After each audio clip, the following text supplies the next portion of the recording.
What is going on, everybody? Welcome to Schrishzen Thoughts, where I talk about stuff. Shout out to my subscribers. Shout out to anybody new coming across this channel. Comments and feedback are always welcome. And if you like what you hear, feel free to subscribe. Feel free to share this stuff too, because hitting the bell icon doesn't really do anything. Hit it for just about half the people I follow, and I don't get anything.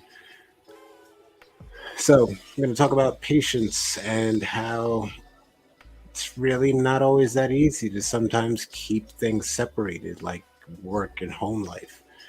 So that idea of make sure you don't bring your personal life to work and don't bring your work life to your personal life. And it's like, in theory and in a general sense, cool. If you can keep the two separate, by all means do it. The issue is when, like for me, my issue with my work life is that it pulls from something that I need for at home. And at home, that same thing is pulled from, and it's something that I need for work. That being my patience bucket, we'll call it. My patience bucket is pulled from my daughter at home. She's going on 6, so it's like you're a little kid and it's a child. I don't think when we get older that we get so easy that we don't pull from our parents' patience. So my patience is pulled from all the time at home, and then I go to work, and since I'm in a customer service field, I'm constantly being pulled from people where conversations all day long are frustrating and challenging and require a level of patience that is above the norm for somebody on a day-to-day. Well, I won't say above the norm for somebody on a day-to-day, but it's above what the majority, I would say it's still what the majority of people deal with, unless you're in customer service. So trying to keep it separate, that element separate of going to work, dealing with being patient, having to listen to people talk back or tell you that you're wrong about something that you're not wrong about. Like, I do love that element of my job. I do enjoy being right. I do like having people leave coming in frustrated but leaving fine because they got the answers that they needed, even if they didn't necessarily like them. They got what they needed, so they know how to do something going forward.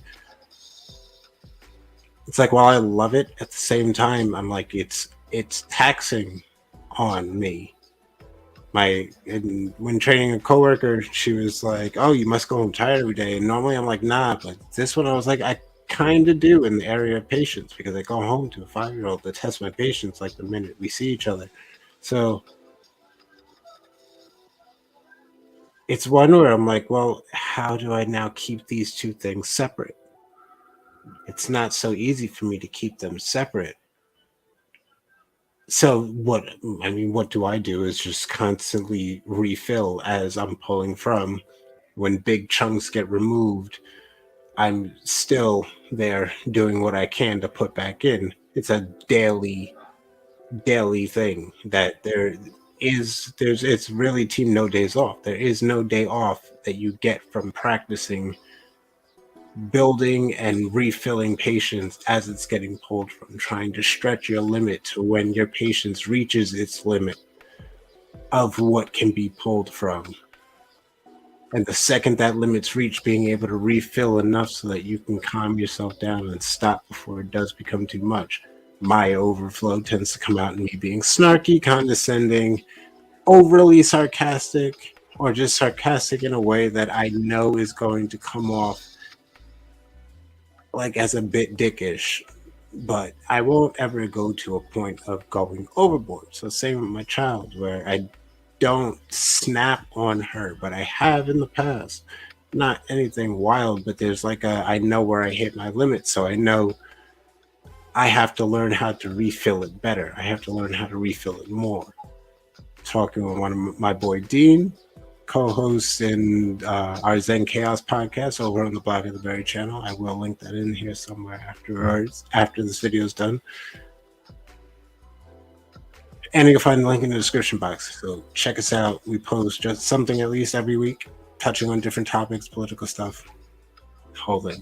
Um, so there's a constant reworking on putting stuff in, and he is getting to know me a little bit more. So he's seeing more of my humor in something that I shared with him. I was like, "Yo, I'm annoyed at the fact that the comment on this video on this post had nothing to do with the picture." And he's like, "I'm amazed that you were even annoyed by that. I didn't think you were that type of person." And I'm like, "Yo, I get super annoyed super quickly. I just know how to control it and tame it and choose how to express it and let it out in most cases."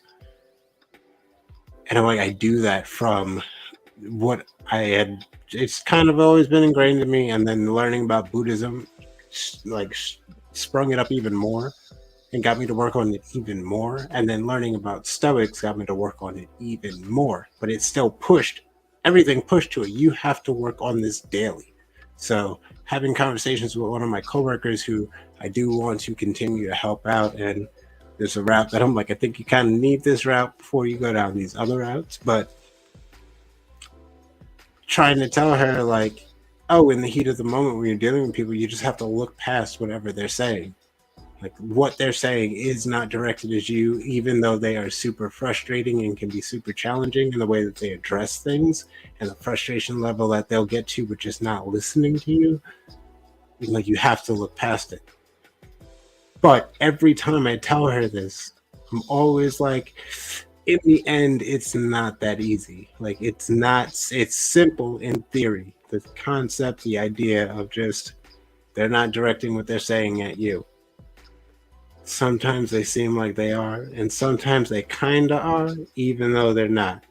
So it's one of the, it's not so simple in the moment. So I get it. And this is why when talking to her, I'm always like, I can suggest these things like I want to, but they require so many other steps that you have to factor in and kind of have worked in and working together that I know it's just not that easy. It is constant work. You have to be willing to do the work. Self-reflection is the biggest part. Being able to step back and look at yourself in the heat of the moment at that point where you blew up. Why? For good reason, for seemingly good reason. Was it really that good? Could you have done better? Could you have displayed more patience? Did you run out of your bucket and decide to just say F it and toss it? I'm constantly working on how to refill my bucket and how to expand my bucket. To work all the time, every day.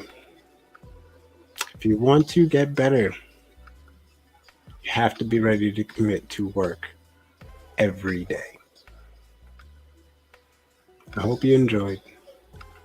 Hop on board, subscribe, share, comment. Appreciate you for checking this out.